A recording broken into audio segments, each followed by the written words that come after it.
Birthday પાર્ટીના બદલે સેવાયજ્ઞ, દીકરીના જન્મદિવસે જરૂરિયાતમંદોને ભોજન મીઠાઈ પીરસી।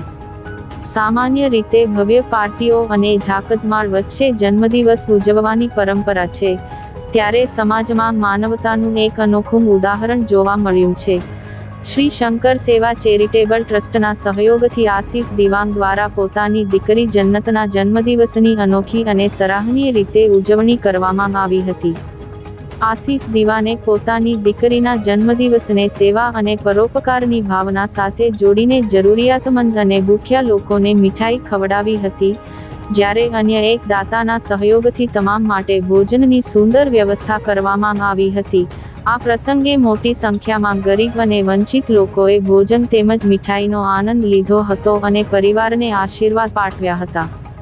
આ સરાહનીય પહેલ અંગે આસિફ દિવાને જણાવ્યું હતું કે, જન્મદિવસ માત્ર અંગત ખુશી મનાવવાનો દિવસ નથી, પરંતુ સમાજ પ્રત્યેની આપણી જવાબદારી નિભાવવાનો પણ એક ઉત્તમ અવસર છે।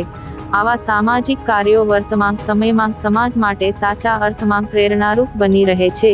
દીકરી જન્નતના જન્મદિવસે લેવાયેલા આ પગલાએ સમાજમાં માનવતા અને પરોપકારનો એક સુંદર સંદેશ વહેતો કર્યો છે।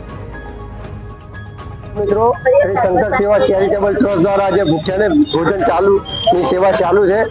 આજના ભોજનના દાતા શ્રી વેસ્ટરીઝના છે, નામ આપવાની ના પાડી છે, અને મારા સાથી મિત્ર એવા આસિફભાઈ દિવાન, ઇન્ડિયન વોટર સપ્લાયના ઓનર, જેઓના સુપુત્રી જન્નતબેનના જન્મદિવસ નિમિત્તે એમના તરફથી આજે ગુલાબજાંબુ દરેક ભૂખ્યાઓને આપવામાં આવશે। તો માતાજી એમને ખૂબ આગળ વધારે, ભણવામાં આગળ વધારે, અને એના પપ્પા જેવા સામાજિક કાર્ય કરે છે એમાં આગળ વધારે એવી એમને શુભકામના। અને આ સેવા મારા મિત્રો અને મારા ટ્રસ્ટના સભ્યો અને ભરૂચની દેશપ્રેમી જનતાના થકી ચાલે છે, એટલે એમનો પણ ખૂબ ખૂબ આભાર। તમારો સાથ અને પ્રેમ કાયમ રહે એવી આશા રાખું। અસ્તુ ભારત માતા કી જય।